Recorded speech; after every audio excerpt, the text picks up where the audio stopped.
one thing na kaya ko talagang ipagmalaki sa sarili ko, na kahit wala akong natapos noon, when I started this business, I started the business, then I learned a lot.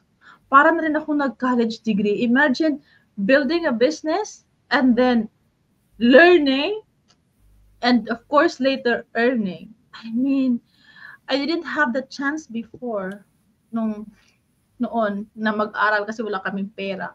Pero this opportunity came and it became my stepping stone na, my gosh, kaya ko pala. Sino ba mag-akala na, huy, grabe, business owner ka na. Wala ka namang kaalam-alam.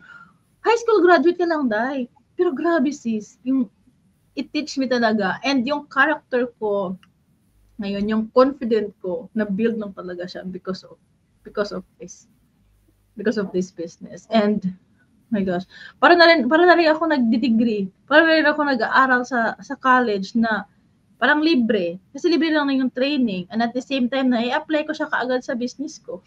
Ano yung na-learn ko, may apply ko. And not just applying, nasi-share ko din sa audience ko, nasi-share ko din sa mga tao na naka-follow sa akin or yung nag-interview sa akin.